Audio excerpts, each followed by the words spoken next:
Her story begins not in a palace, but in Odense, Denmark. She was Birgitte Henriksen, the daughter of a lawyer, a bright young woman who came to London to work as a secretary at the Danish embassy. Her future seemed set. A quiet life, perhaps, married to the man she loved, Prince Richard of Gloucester, a man who, as a younger son, was destined to be an architect, not a full-time royal. But a cruel twist of fate changed everything. A single tragic accident rewrote her destiny, handing her the keys to a legendary royal vault and the immense duty that came with them. Today, we unlock the Gloucester Vault. We will uncover the secrets of Queen Mary's forgotten jewels, trace the path of diamonds from Queen Victoria's era, and investigate the mysteries that continue to surround this unexpected heiress and her spectacular collection. Before we begin, please support my channel by clicking on the like and subscribe buttons. Thank you. When Birgitte married Prince Richard in the summer of 1972, their life seemed wonderfully mapped out, but perhaps not in the way one might expect for a prince. He wasn't simply a royal waiting in the wings. He was a Cambridge-educated architect and a partner in his London firm. He had a career he was passionate about, and they were looking forward to a life that would balance their royal status with a very real, private existence, away from the constant glare of the spotlight. Their wedding was a lovely, relatively quiet affair at a country church, a reflection of the future they envisioned. But their new life together had barely begun. Just 7 weeks after they were married, on a late summer's day in August, the unthinkable happened. Richard's older brother, the dashing and adventurous Prince William of Gloucester, was competing in an international air race. He was an accomplished pilot, but that day, his plane crashed shortly after takeoff, and he was tragically killed. The loss was, of course, a profound personal tragedy for the family, but it was also a pivotal moment that irrevocably altered the course of Richard and Birgitte's lives. In an instant, the second son, the architect, became the heir to the Dukedom of Gloucester. The future they had planned for, that life of relative privacy, vanished. Their father, Prince Henry, was already in poor health. So for the next 2 years, Richard and Birgitte lived with the certainty of their new destiny. When the Duke passed away in June of 1974, they officially became the new Duke and Duchess of Gloucester, and with that title came a lifetime of public service they had never anticipated. It also meant that Birgitte would become the next custodian of the magnificent Gloucester jewelry collection, passed down from her mother-in-law, Princess Alice, a collection that was about to be seen in a whole new light. So, once fate had reshaped their lives, the doors opened to a collection built over decades by a woman of impeccable taste and with unparalleled access, Birgitte's mother-in-law, Princess Alice. And Alice, in turn, was the beloved daughter-in-law of the greatest royal collector of them all, Queen Mary. It's a lineage of jewels that is simply extraordinary. Let's step inside the vault, starting with the magnificent tiaras. Of all the treasures we'll see today, there is one that truly feels like the crown jewel of the Gloucester collection, the Honeysuckle Tiara. Its story begins with the great Queen Mary, who commissioned it around 1913 to 14. True to her famously practical nature, she had it made using diamonds from 2 of her own wedding gifts, the dismantled Ladies of England tiara and the Surrey fringe tiara. The result was this beautiful classical design of flowing honeysuckle motifs. But the real genius, and this is so very Queen Mary, was its versatility. The central element could be swapped out, and for herself she had several options, including the magnificent Cullinan 5 diamond, a large sapphire, and a stunning pink stone which is sometimes called a topaz or a kunzite. But when it came time to pass the tiara on, she did something quite specific. In 1935, when her son, Prince Henry, married Lady Alice Montague Douglas Scott, she gave her new daughter-in-law the beautiful diamond frame. However, she kept her personal centerpieces, the Cullinan, the sapphire, and the pink stone. Instead, Queen Mary had a completely new element created just for Alice, the elegant all-diamond honeysuckle element we still see today. For decades, this became Princess Alice's signature piece, the one she wore for the most important state events. But then, after Queen Mary passed away in 1953, a piece of the tiara's original story rejoined it. Alice inherited the very same pink stone element that her mother-in-law had used, giving her a second colorful option for the first time. In the 1970s, Princess Alice passed this treasured tiara to her own daughter-in-law, the current Duchess Birgitte, and ever since, she has worn it more than any other piece in her vast collection. Today, she has 3 stunning configurations at her disposal. There is the classic all-diamond honeysuckle created for Princess Alice, the vibrant pink stone inherited from Queen Mary, and a third, spectacular option, a large cabochon emerald. Exactly when or how this emerald piece came to be part of the set is a bit of a mystery, which only adds to its fascination. It has truly become the signature of the Duchesses of Gloucester, a living piece of history that continues to shine at the heart of the British monarchy. While the honeysuckle is all about dazzling diamonds, the next tiara in the Gloucester vault brings a beautiful splash of color and a deeply personal family story. This is the Teck turquoise tiara. Its story begins not with Queen Mary, but with her mother, Princess Mary Adelaide, the Duchess of Teck. It was part of a parure, a whole suite of jewels, including a necklace and brooches, that her parents gave to Mary as a wedding gift in 1893. If you look at the earliest photographs of the tiara, you'll see it had a very different silhouette. It was quite tall, with a sharp pointed peak in the center. But Queen Mary, as was her way, decided to update it. Around 1912, she had that tall peak removed, creating the lower, more elegant, Kokoshnik-style line that we see today. It was a classic Queen Mary move, modernizing a piece to make it more wearable. And just like the honeysuckle, this historic piece was passed on to her daughter-in-law, Lady Alice, as part of that incredible trove of wedding gifts in 1935. While Queen Mary herself hadn't worn it very often, for Princess Alice, this tiara became a true workhorse. For decades, it was one of her most trusted pieces, accompanying her to everything from gala performances to state visits. She truly gave it a new life. Today, it is of course worn by our Duchess, Birgitte. We don't see it quite as frequently as the honeysuckle, but it remains an important part of the rotation. She often chooses it for events like the Guildhall banquets during state visits, where its striking color makes a memorable impression.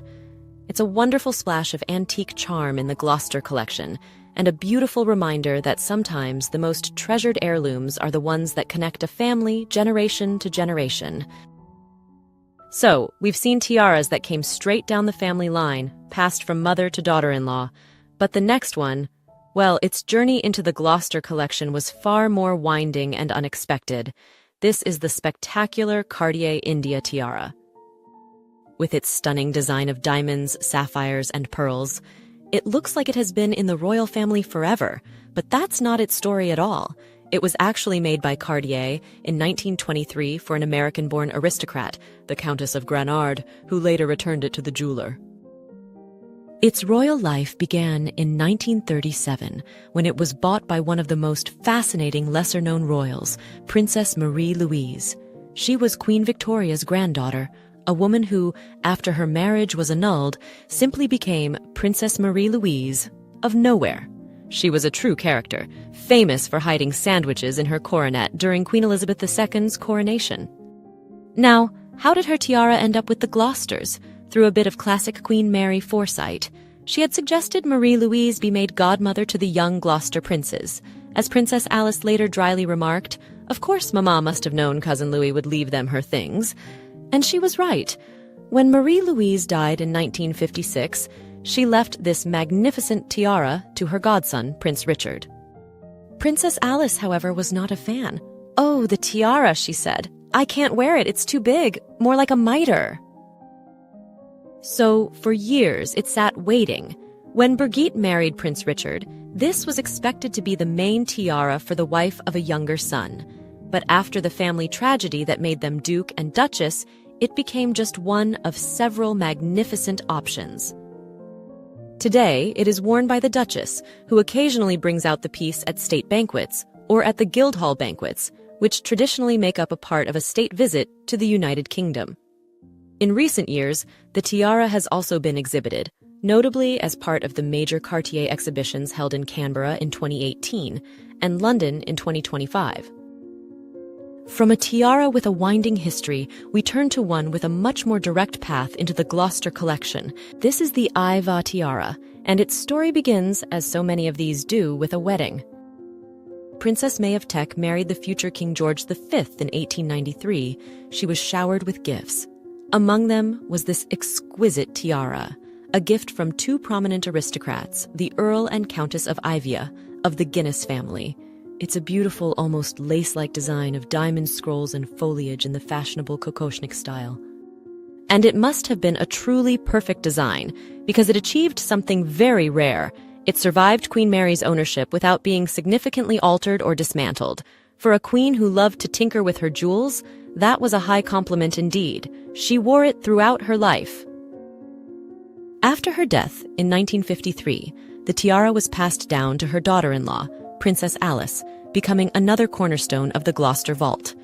And in time, it was passed to Birgitte, providing yet another stunning but distinctly different option for her to choose from. It is perhaps a little more delicate than some of the other grand tiaras in the collection. And it had a very special moment in the spotlight in 2008, when the Duchess loaned it to her daughter, Lady Rose Windsor, for her wedding. It's such a lovely sight, seeing a family heirloom not just reserved for state functions, but used for such a personal and happy occasion. It speaks volumes about its place in the family's heart, a timeless and elegant piece that has beautifully served 3 generations of royal women. The Iva tiara is all about that classic, almost Edwardian romance, but the next piece in the collection shows a completely different side of royal style, from a new and exciting era. This is the Gloucester diamond and emerald bandeau. And it's less of a single jewel and more of a brilliant piece of Art Deco engineering. Unlike the other tiaras we've seen, which came from Queen Mary, this one was a personal wedding gift to Lady Alice from her husband, Prince Henry, in 1935. It's pure 1930s, clean lines, geometric patterns, very much of its time. The central diamond element can be detached and worn as a brooch. The 2 diamond sections on either side, they come off too and can be worn as a pair of clip brooches, but that's not all. Prince Henry also gave Alice a stunning emerald and diamond centerpiece that could be swapped in. And to make it even more spectacular, his royal siblings all chipped in and gave her a second set of diamond and emerald clips to go with it. So she had this incredible bespoke jewelry set that she could wear in countless different ways. In recent decades, we've seen the current Duchess, Birgitte, use these pieces in a very modern way, often wearing the elements separately. We'll see her pin the emerald clips to her dress or use the central brooch on its own. And in a lovely family touch, perhaps you noticed in those wedding photos that Lady Rose also wore these very diamond clips pinned to her dress, creating a beautiful pairing with the Iva tiara.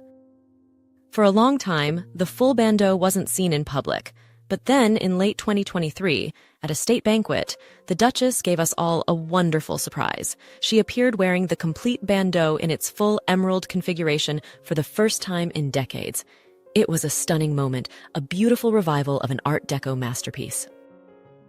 While the tiaras are the most spectacular statement pieces, the necklaces in the Gloucester collection tell equally fascinating stories of history, taste, and transformation. Let's begin with a set that has roots reaching back to the very height of the British Empire, the Gloucester Pearl and Emerald Suite. The long-held and most widely told story is that its components came from a truly magnificent Indian necklace belonging to Queen Alexandra. As a wedding gift in 1863, she received this massive piece from Queen Victoria. Rows of pearls, emeralds, and glittering pendants, it was a jewel of imperial splendor. But when it passed to Queen Mary, she saw it with her famously practical eye. It was beautiful, yes, but perhaps a bit overwhelming for the new century. So she did what she did best. She reimagined it. The great Indian necklace was carefully dismantled, and its pearls and emerald beads were given new life as 2 more wearable, elegant necklaces. And in 1935 she gave these, along with a magnificent coordinating brooch set with 5 large emerald drops, to Princess Alice for her wedding. However, some keen-eyed observers have noted that the pearls in photographs of Queen Alexandra's necklace appear smaller than the substantial ones we see the Duchess of Gloucester wear today. This has led to a compelling alternative theory. that these pearls and emeralds might have come from another as yet unidentified grand jewel that Queen Mary also dismantled. It adds another layer of mystery to this already historic set. And those 5 emerald drops that came with the set? They have their own story of transformation, which we'll get to in just a little bit. Next, we have a piece that is pure Edwardian glamour, Queen Mary's 11-row pearl choker. It's a true waterfall of pearls, held together by 2 large ornate diamond clasps. This was a favorite of the young Queen Mary when she was Princess of Wales, though she wore it less in her later years. After her death, it passed to Princess Alice, who wore it for some of her own grand occasions in the 1950s and 60s. When the choker came to our Duchess, Birgitte, it became a significant part of her gala wardrobe, particularly in the 1980s, and for a number of major state banquets in more recent years. While it hasn't been seen in public for some time, its appearances were always memorable, showcasing the sheer scale and opulence of the Edwardian era. It remains a magnificent example of the depth of the Gloucester collection, a piece so grand that it can be held in reserve, waiting for just the right moment to shine again. From a piece defined by its sheer scale, we move to one defined by its cleverness. This is the Gloucester Diamond Necklace Tiara, and it's a masterclass in transformation. Its exact origins are a little hazy. It's thought that it may have been created from another earlier diamond tiara that was also a wedding gift to Princess Alice. But what makes it so special is its dual nature. It is a stunning necklace of large, collet-set diamonds, perfect for a formal dinner. But the entire piece can also be mounted onto a discreet frame and worn as a graceful, sparkling tiara. It's a wonderful example of jewelry design that is both beautiful and highly practical. Princess Alice was often photographed wearing it as a tiara, especially in her earlier years. Birgitte, however, seems to prefer it in its necklace form. You'll often see her pairing it with one of the grander tiaras, allowing it to provide a perfect circle of brilliance at her throat. The next piece also has a story of transformation, and it brings us back to one of the Honeysuckle Tiara's most beautiful features. This is the Duchess's stunning pink topaz necklace. It didn't start its life as a necklace at all. This striking pink stone, and whether it's a topaz or a kunzite, is a fun debate among jewel lovers, was originally a brooch belonging to Queen Mary. She wore it as a pin on her hats and gowns. But after it passed to Princess Alice, she had the brilliant idea to give it a new purpose. She had it set within these beautiful strings of collet diamonds, creating a necklace designed for one specific, perfect reason: to be the ideal companion for the honeysuckle tiara when it's set with its matching pink stone. The current Duchess, Birgitte, has continued this tradition, often wearing the 2 pieces together for a truly stunning effect. And just recently, she added another layer of history to it, attaching a briolette topaz pendant, also from Queen Mary's collection, to the bottom of the necklace. It's a masterful touch, reuniting 2 pieces that belong to the same great queen. If the tiaras are the headlines and the necklaces are the main chapters of the Gloucester story, then the brooches are where you find the most personal notes and intriguing footnotes. These smaller pieces often carry the most intimate histories. Let's begin with a jewel that takes us right back to the Victorian court. This magnificent diamond corsage brooch, with its beautiful scrollwork and 3 glittering pendants, has an impeccable provenance. It originally belonged to Princess Helena, one of Queen Victoria's own daughters. After Helena's death, it seems to have entered the main royal collection, before being chosen by Queen Mary as a perfect wedding gift for Princess Alice in 1935. It's a piece with real history, a direct link to Victoria's family. Birgitte, with her usual flair, has shown how versatile it is. We see her wear it as a grand corsage brooch, just as it was intended, but she also wears it as a stunning pendant, suspended from a simple diamond necklace, giving a classic Victorian piece a modern, elegant twist. Next are a pair of Art Deco clip brooches, set with vibrant rubies and diamonds. They belong to Princess Alice, who was photographed wearing them as far back as the 1930s. As was the fashion for clip brooches, she wore them in a classic, symmetrical style. Like many pieces in the collection, their exact origin before Princess Alice is unknown. Today, The current Duchess wears them for significant daytime events, such as the Commonwealth Day service. They are a wonderful example of the timeless appeal of Art Deco design, looking just as stylish today as they did nearly a century ago. But not every jewel in a royal collection comes with a detailed history. Sometimes the mystery is part of the charm. The Duchess has a favorite pair of circular brooches made from rock crystal and diamonds that are quintessentially Art Deco. They are chic, geometric, and effortlessly stylish. The clear, translucent rock crystal beautifully catches the light and reflects the color of whatever fabric she wears them on. But their history? It's a complete blank slate. We have no idea where they came from, who made them, or when they entered the family's collection. They simply appear, a perfect embodiment of 1920s glamour, their unknown past only adding to their allure. And that brings us to what is perhaps the most tantalizing mystery in the entire Gloucester collection. To understand it, we must go back to Queen Alexandra's wedding in 1863. As a gift, the city of Liverpool presented her with a breathtaking diamond cross set with 11 large, perfectly matched Golconda diamonds of exceptional purity. It was a masterpiece. After Alexandra's death, the cross vanished from the public record. Its whereabouts became a puzzle for jewelry historians. Now, fast forward to today. The Duchess of Gloucester is occasionally seen wearing a diamond cross of a strikingly similar design and scale. The resemblance is so remarkable that it has led many to wonder, could this be it?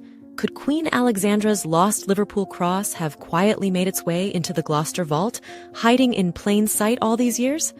There is no official confirmation, of course, and it remains pure speculation. But it's a fascinating possibility. Finally, no grand jewelry ensemble is complete without the perfect pair of earrings, and the Gloucester collection has some truly remarkable ones that add the finishing touch of sparkle and history. Among the Duchess's most worn and most loved pairs are these spectacular antique diamond cluster earrings. While many of the Gloucester jewels came from Queen Mary, these are thought to have a different, much more personal origin. It's believed they were a wedding gift to Princess Alice in 1935 from her own mother, the Duchess of Buccleuch. If so, they represent a link not just to the royal family, but to Alice's own aristocratic heritage. They are a classic, timeless design that works with almost any grand occasion. These earrings have truly seen it all. They were worn by Princess Alice at the coronation of King George VI, and then again at the coronation of Queen Elizabeth II.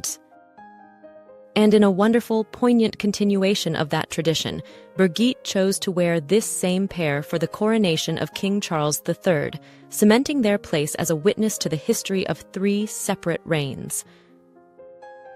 But where some earrings tell a story of tradition, others tell a story of clever transformation. Let's return for a moment to that magnificent emerald suite that Queen Mary gave to Princess Alice. If you recall from the photograph of the original wedding gift, the suite came with 5 spectacular, pear-shaped emerald drops in total. 2 served as pendants on the necklaces, and 3 were suspended from that large corsage brooch. Well, Princess Alice, with her characteristic practical eye, looked at that brooch and saw an opportunity. She had the 2 pendants from either side of the central drop detached and had them made into this stunning pair of earrings. It was a brilliant move, turning part of a very formal corsage ornament into a more versatile and frequently worn piece. The central emerald drop was eventually detached as well, and today it lives a new life as a wonderfully versatile pendant. You'll often see the Duchess wearing it, sometimes suspended from one of the pearl and emerald necklaces to create a perfectly matched set, and at other times she'll attach it to a pearl necklace. We have journeyed through an extraordinary collection today, from the great historic tiaras to the most personal and mysterious brooches.